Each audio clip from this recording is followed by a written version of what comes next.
podcast where we break down the strategies and tactics that are shaping the future of B2B marketing. I'm your host, Crystal, and in today's episode, we're going to explore how podcasting can be a powerful marketing and sales tool for your business. That's right, if you thought podcasting was just for hobbyists or true crime junkies, think again. We're going to share with you 10 innovative ways you can leverage podcasting to not only boost your brand, but also your bottom line. With us again today is Shaun Raines, Hired Guns Agency founder and experienced marketing pro who has seen firsthand the transformative power of podcasting. Welcome back to Trigger Point, Shaun. Thanks, Crystal. Excited to be here and talk about one of my favorite subjects. And it's a subject that triggers a lot of questions. So let's start with the concept of relationships. How can creating podcast content help brands build a loyal audience? Well, hopefully people don't get tired of me talking about this, but let's start with the obvious. When I'm talking about podcasting and video series, content creation for the 95% or more who are maybe in your target audience, but they're not in purchase mode. When I'm talking about that, I'm talking about creating, think of it as a content engine that helps businesses create relationships, really with people that they don't have relationships with yet, but need to. And I always think sometimes asking ourselves questions or making statements that can help put things into perspective is helpful. So think of it this way. I can't, nor can any consumer, buy what I don't know exists. And even if I know you exist, you have to convince me that you matter to me and to my business. So if you think of it in that, you will probably shape a lot of your thinking of podcasting around this marketing tool and this concept of building relationships and building loyal audiences, because you won't have an audience and you can't build relationships with people that don't even know who you are. They don't know why you exist and they don't know if you even matter to them. So I always like to also think of it as your morning coffee chat with people. You know, if you were going to have a conversation over a cup of coffee with people, sharing insights, relative stories, your expertise, all of these things that help build a strong, loyal audience, people who will follow you. Relationship always comes before transaction. Good friend of mine said that many, many years ago. I never forgot that.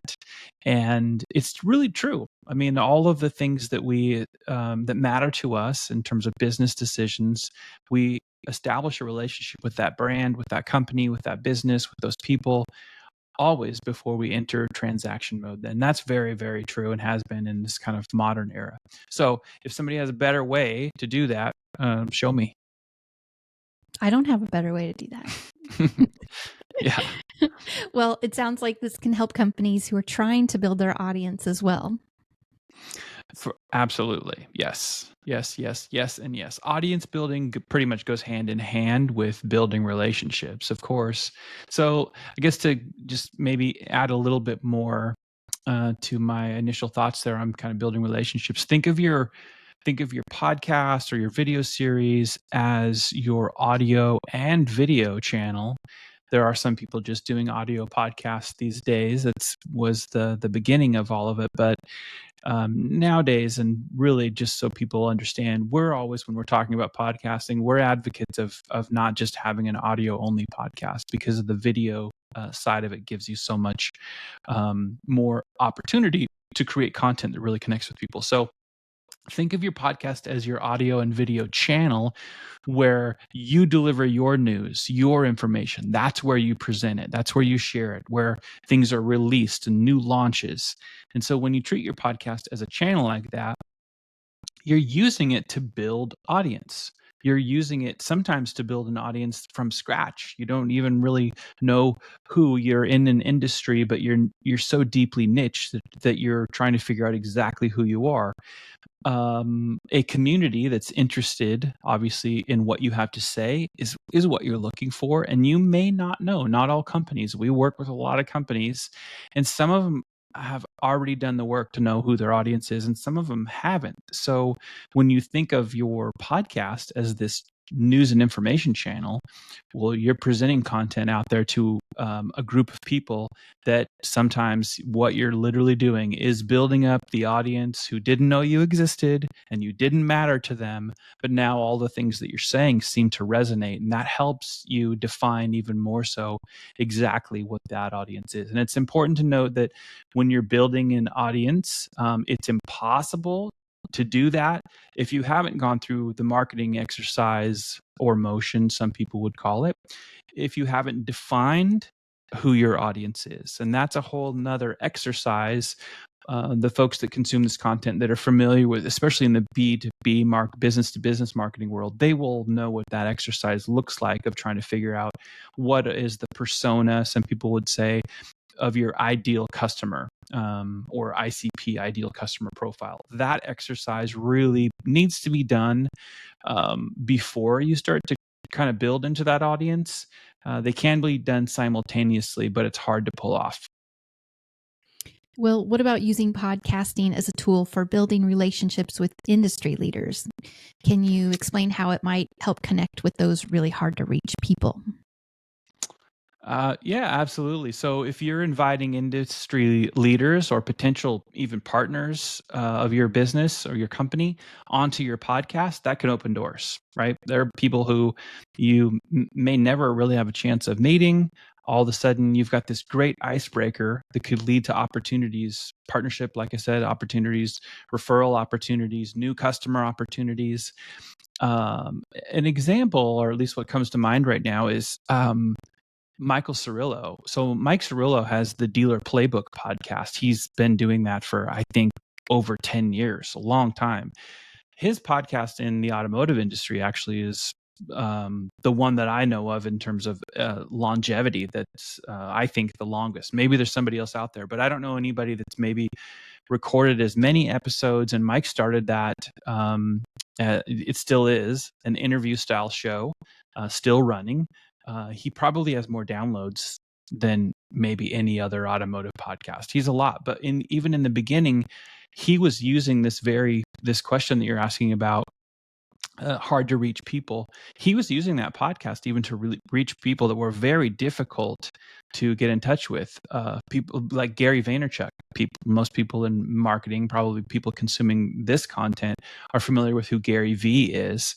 Mike Cirillo had Gary V on. He had Guy Kawasaki on, and it's a hit list of people in the automotive industry that have been on his podcast. But he's certainly gone outside of automotive and talked to people that without the podcast and an invitation to come and partake or be on it, be a guest, that probably wouldn't have happened. So the podcast has been a great relationship connector and a builder for Mike, who I think he would agree with this, but he wouldn't have those relationships, those partnerships that have been really, really beneficial to his vision as a founder and an entrepreneur.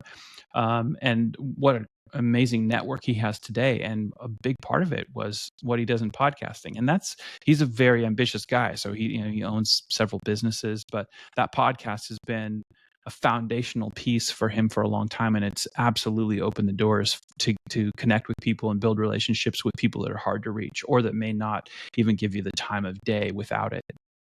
Amazing.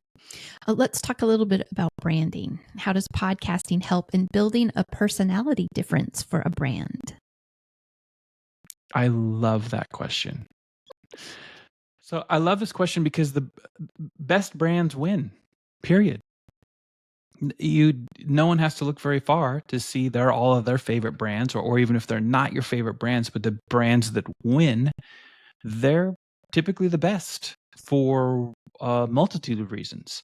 A podcast allows your brand's personality to shine through, and it's consistent, right? That's one of the things that's really important about, if you start to podcast as a marketing tool, it becomes something that, because you're doing it consistently and it features your subject matter experts, again, that, I'm a broken record, but when your thought leaders are the ones that are featured on your video series or your podcast, and it's this foundational piece of how you're creating content, people see that on a consistent basis over time. The personality of your distinct voice, if you will, it begins to differentiate you in the market, and it builds a stronger connection with your audience. I would just challenge people, when you're thinking about that or considering it in your own business, why did you connect with all the brands that you really love or you feel loyal to, the ones that you like to consume their content, that you can't wait until they make more stuff because it's helpful to you, it's insightful, you engage with it because it's meaningful, it matters to you? Well, I guarantee you that part of that is that their personality comes through their brand. And it's one of the reasons why we all like to connect that way. So remember when I said earlier that I can't buy what I don't know exists, and companies have to convince us that they matter to us? Well, the personality of your brand goes a long way in that effort. Very true. You talk also a lot about podcasts being a content wellspring for other marketing channels. Can you elaborate more on that concept? I do talk about that a lot. I just love wellspring because I think that's a great visual of it's constantly pouring forth all this great new refreshing content that you need, information. But so sure, I mean, when you record episodes, I feel like I will say this millions of times, but maybe it's the first time somebody hears me explain it. When you record one episode, just like the one we're recording now, we can take this long form and we can chop it up into all kinds of content, articles or blog posts, social media posts, posts that include video clips on their own, video clips that qualify as a YouTube short, a reel that you're going to throw up on Instagram, maybe something that you're going to put in one-to-one format and throw it into LinkedIn. We do a heavy amount of LinkedIn video for ourselves as well as for our clients because it's an awesome playground for B2B. White papers, all kinds of different research paperwork that can are what I'm trying to say, there's white papers and research projects that you would see in a lot of B2B marketing resources that get dedicated to doing things like this. Because why do you make content like that? It's because that's the stuff that your audience is expecting from you. That's what helps them long before they actually sign the dotted line. So essentially just one podcast, your wellspring, your fountain, one podcast episode could fuel a content strategy across multiple platforms for weeks, 2, 3, 4 weeks, especially if it's, an episode that was 40 to 60 minutes in length. As long as it's well planned, you're going to end up having a whole bunch of content from just one episode. And I know I've said it a million times, but that's why I like to call it the content wellspring, because it just keeps on giving. You just plan, and then you're going to get good stuff. Well, and once you've established a content wellspring or a content creation engine, like you've called it, such as this, are there any other use cases for it? I like that you said content creation engine. There's some other folks in B2B that call it that. And I think that's a really good, appropriate way to say it, is because, and before I get into the answer on that, I think it's really important that people think of their content creation engine as something that once you start that engine, don't ever shut it off. Just make sure you have enough gas or enough gas money to get the gas and keep it in your engine, because it's such critical. It's a critical component to your B2B marketing strategy to make content like this. So I just think that's really good. So once you start that content creation engine, you don't want to shut it off. And in fact, if you know that you're not really committed to it, I would tell companies, don't even start. Do not start doing this and then stop doing it. It's just a waste of everyone's time, and it won't help your business at all if you do it for 3 months and stop. So anyway, but once you've established this, yes, there are other use cases. So think of when a prospect, somebody from your ideal customer profile, your audience, your target, the people that you want to sell to, when they're evaluating their options, they're going to always, all of us like to do this. We'll go into a deep dive, right? And we'll look at, if we start to find a brand, or you're in consideration with maybe a couple of different brands or different companies, we're going to dive into the content to see what you're all about. That's what your prospects do. That's what, once you've gained their interest, they've engaged, well, you matter to them at that point, which is of course really important. And once you matter, they're going to start to dig in. And if you have, think of it as bingeable content, a trail of short form content, perhaps full episodes as well, that showcase the fact that you are experts in this area, that you matter, and that you can help their business. Well, all of that builds trust. And while you're showcasing that you're the best at what you do, all at the same time, which is super important. So your podcast, well, yes, it will definitely be this amazing resource of marketing content. It also becomes a resource for your sales team and their efforts.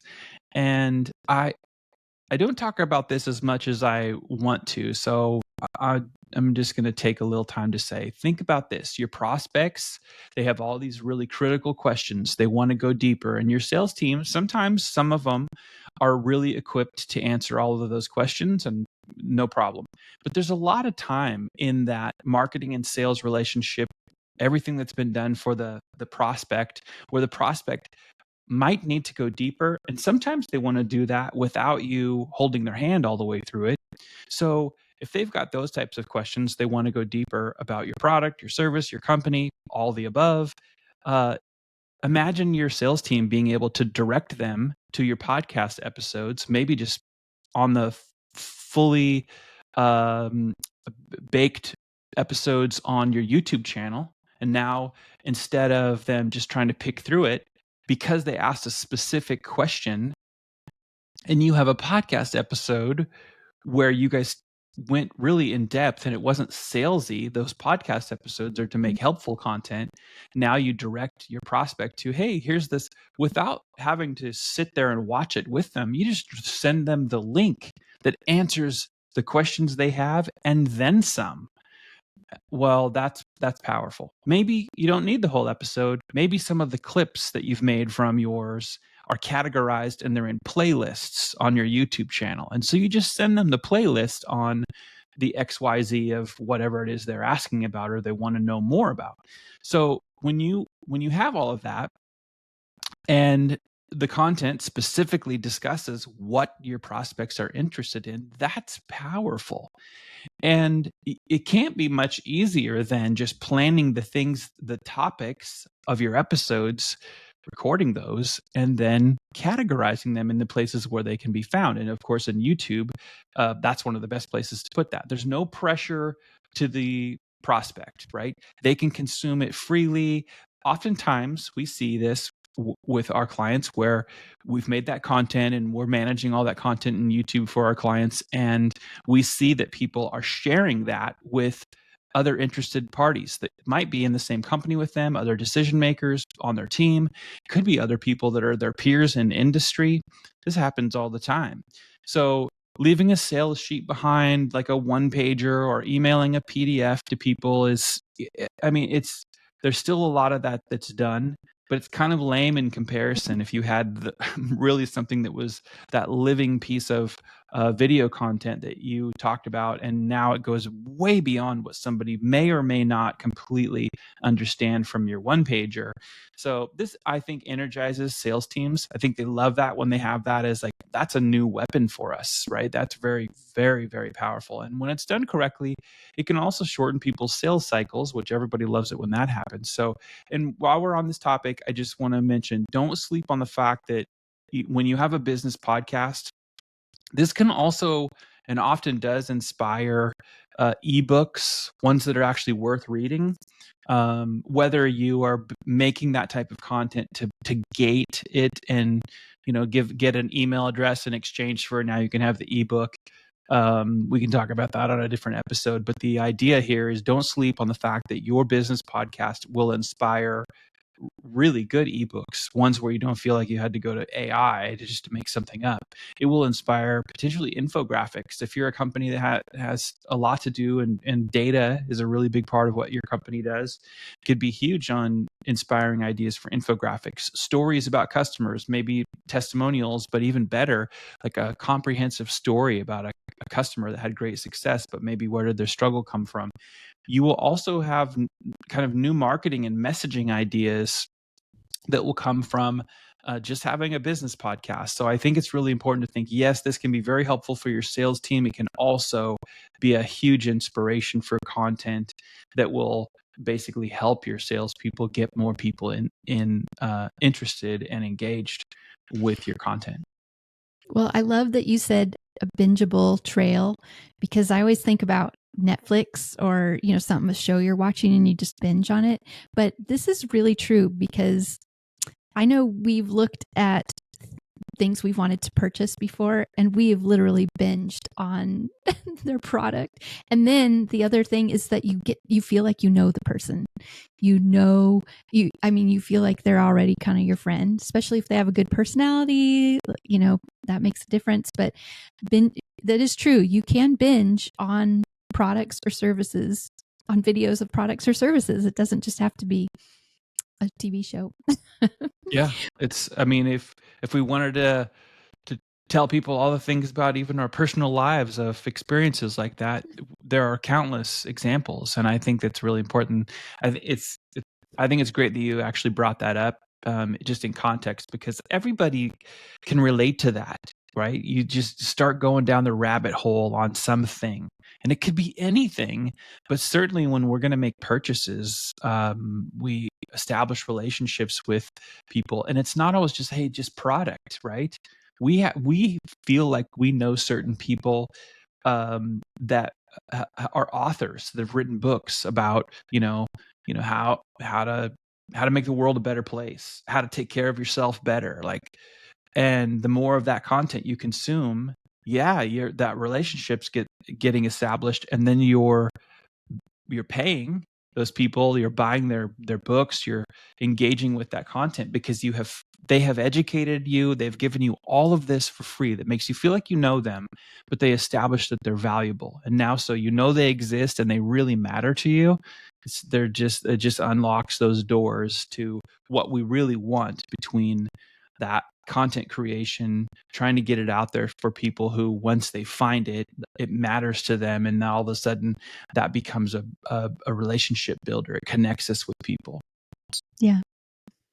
Well, and podcasts can separate one company over another, right? Oh my goodness. Yeah. All of 2024 I've been having so many conversations like this. So yeah, the short answer is yes, definitely. Podcasts can absolutely separate one company over another.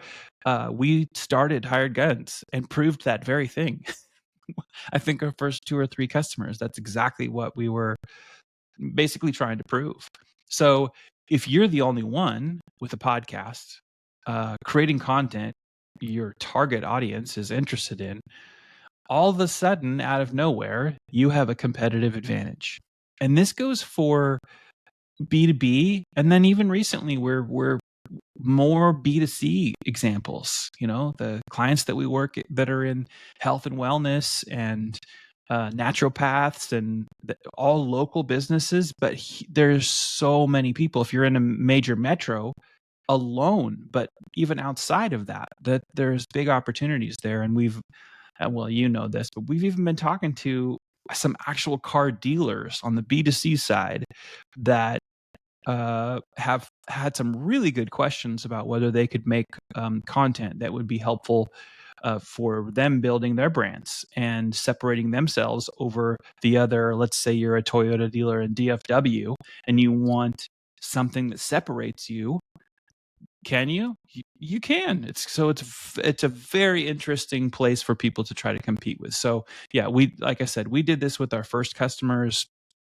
Our very first customer, their podcast was primarily their content pillar that was used to create a bunch of content that never existed before from them. And they really are the type of company that needs to make kind of educational content about who they are, but also why they matter and kind of what niche they serve. And it absolutely elevated them far above all of their competitors. It wasn't even close, actually. Yeah, well, you mentioned education. So can you talk a little bit about educational content or education advertising and how podcast clips can be used creatively in ads? Yeah, I can't remember. I've heard that education advertising expression before. I don't know where that came from. I love that concept. Podcast clips can be used inside of ads. They can grab attention, educate your audience right there. If you think about, the average thought leader is a subject matter expert. Whatever the subject is, they know it front, back, east, west, north, south. If you're that person's audience, then you know whether or not they're full of it or not, right? You know if their stuff is really good. And when it is good, if they're talking for 15 minutes, there's probably at least going to be a quote or two, or maybe a question that they ask that make people think deeper about their circumstances or their business or their needs. So those kind of thought-provoking quotes and questions and statements happen all the time, and those can be very effective in terms of that getting attention, like in terms of clips. So intelligent content, it's hard not for it to educate your audience, compels them to engage with you. And when you're putting that stuff, think about that in terms of digital ads. You see this a lot in LinkedIn right now, where there's a lot of people that do kind of founder-led content, CEOs, subject matter experts, and they're sponsoring that content. Imagine being able to not only be sponsoring that content, but also have your organic that's going into LinkedIn and covering both sides kind of the fence with that same type of messaging. That's huge, because what you're really trying to do as well with people, especially in LinkedIn, is to make content that makes them want to follow you as a business, but even more importantly, if you have more people following you as an individual. Both places, business and individual, are places where you're going to be pushing this type of content. But when you do that, here's what's really important. When somebody says, I want to follow your business, or I want to follow you as a person on LinkedIn, they've just opted in for your content. Prior to that, you organically found them, or you sponsored an ad, you did a digital educational advertising, and you got their attention. And as long as it was great content, so let's just assume it worked, whether it was the sponsored version or the organic version, but they decided to follow you. They're not buying yet, but they found your information compelling. They know you exist. You're starting to matter to them, and they follow you. When that happens on LinkedIn, that tells LinkedIn, hey, Shaun just followed you.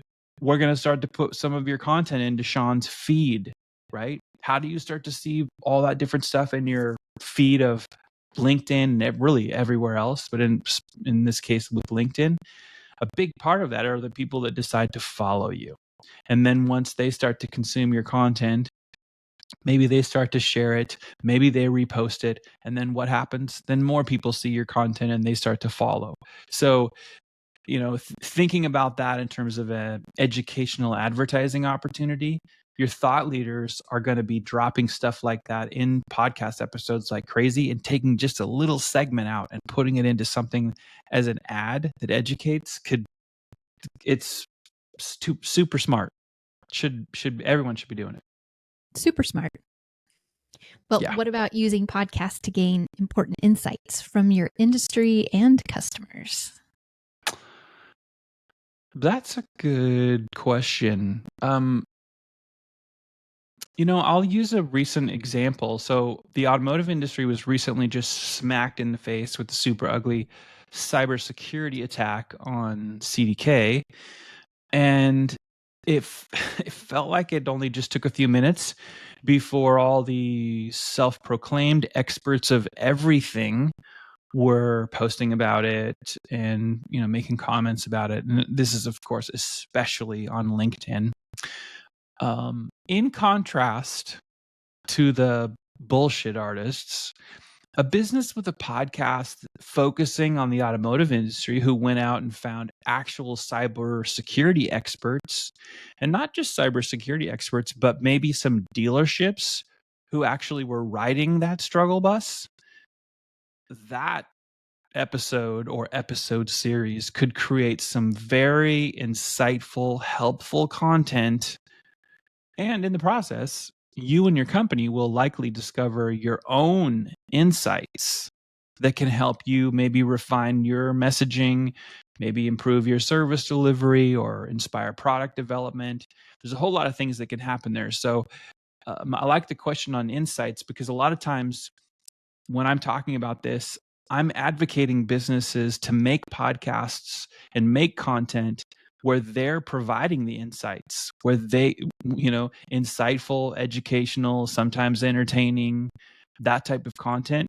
That's at the core of why you would be doing this as a business. But I think it's really important to think that there is the possibility to use your podcast in ways where you can also be setting up episodes on topics. Sometimes it's spontaneous, right? Nobody knew when an attack like this was going to happen on CDK.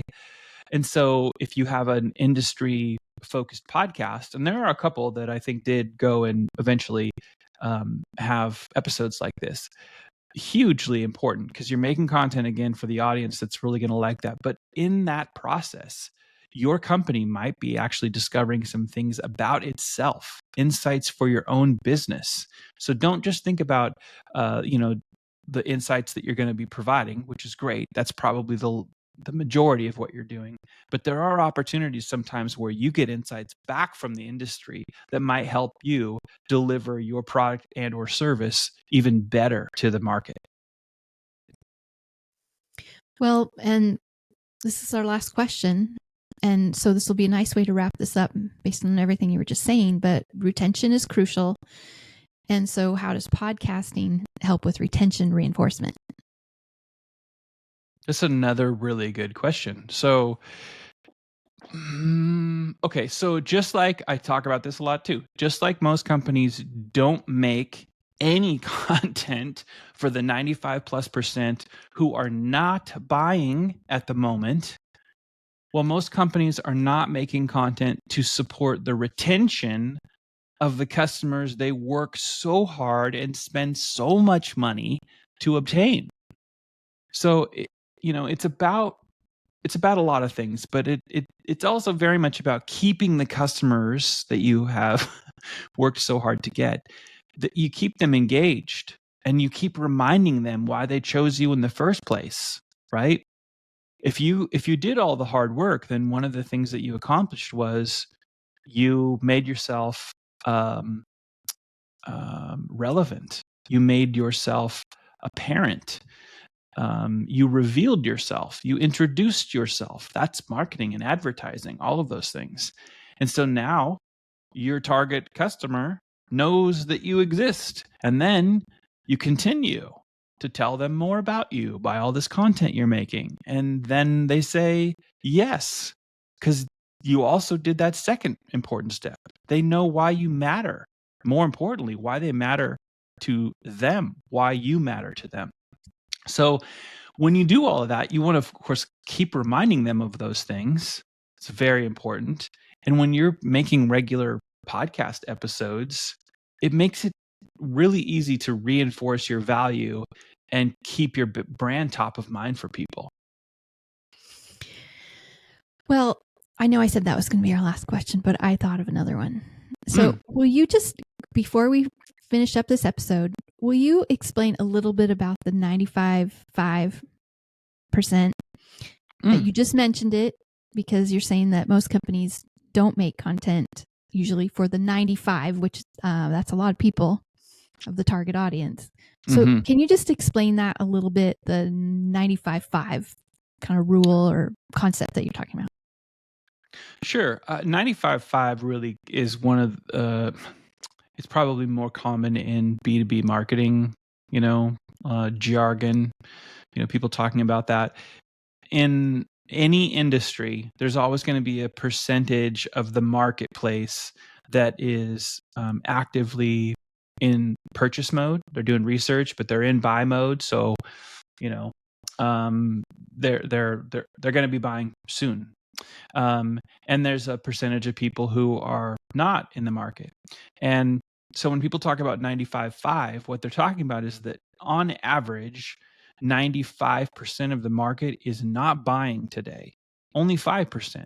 And so when you're making marketing content, most people are making marketing content based on that 5%.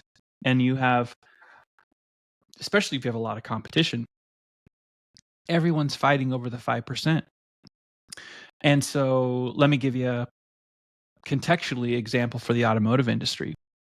There are several parts of the auto industry that are really competitive. Website providers. Websites are very, very competitive for a lot of reasons. I won't go too deeply into that, all of that. But every dealer has a website. Every car dealer has a website. And so there is no new market.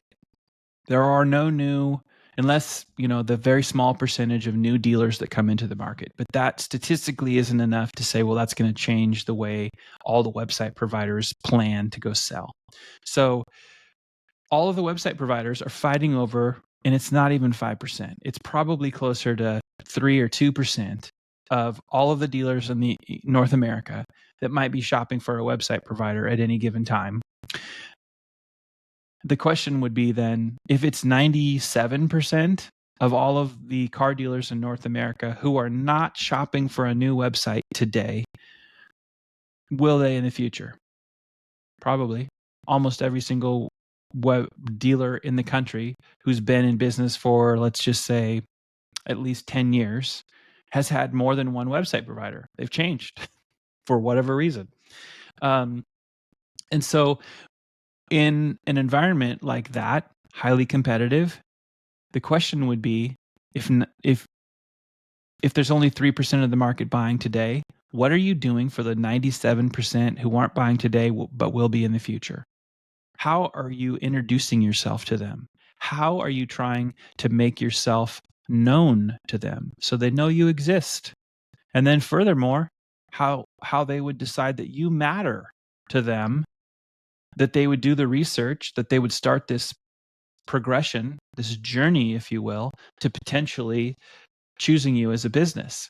So when I say 95.5 and I talk about people are not doing anything for the 95%, it's the 95% of people who are not your customer today. They're not interested in shopping today. They are not in the market actively shopping today, but they will be in the future. And they don't know who the frick you are.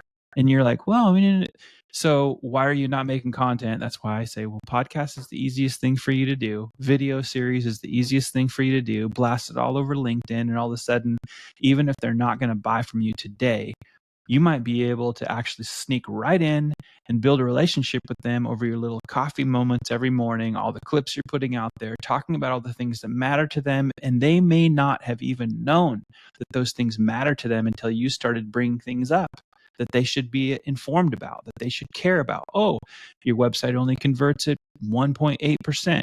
Does that sound reasonable to you? Because you spend a lot of money to get traffic there. So is that really acceptable? Hey, well, we solved that problem. Or any number of other things that you could make as content that would get somebody's attention. So I know that's maybe not the perfect answer, but the 95 is the 95% of people who aren't buying today, but they will be in the future. And you should be making content to get their attention so that the day your salesperson calls them up, they've at least heard of you. If not, say, oh my goodness, I see all your stuff on LinkedIn. I actually watch your podcast on YouTube, or I listen to it on Apple or whatever. Like, I get a lot of great stuff. And I won't say his name, but in answering this question, I just literally was reminded of, there's a guy here in Texas who I'm not asking him, so I'm not going to say his name, but he was a fan of the content that that I made with Greg Gifford at Dealer On for years, and he was a huge follower, and he would come and pick our brains and talk to us at trade shows, NADA, Digital Dealer, all of them.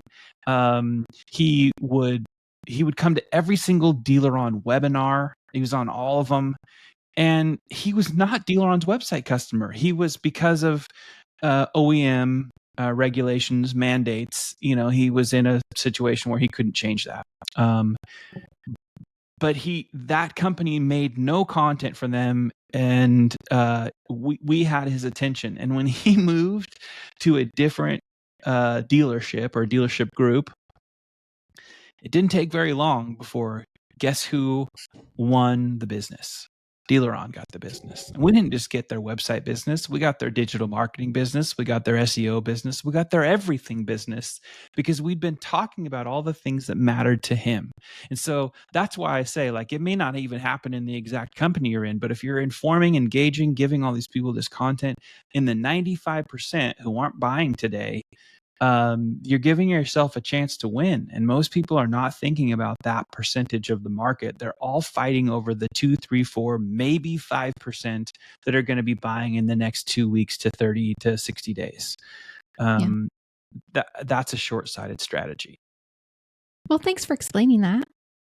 Sure. And thanks for joining us today. I'm going to wrap it up. And thank you for sharing these amazing and very helpful insights. My pleasure. To sum it up, podcasting isn't just a trendy marketing tool. It's a multifaceted strategy that can drive revenue, enhance customer relationships, and build your brand's personality. From creating a loyal audience to providing a wealth of insightful and engaging content, the opportunities are endless. So to our listeners, if you're ready to unlock the potential of podcasting for your business, make sure to connect with us on LinkedIn or visit hiredgunsagency.com. Stay tuned for more episodes of Trigger Points, where we will continue to explore the strategies that are revolutionizing B2B marketing. So until next time, see ya. See ya.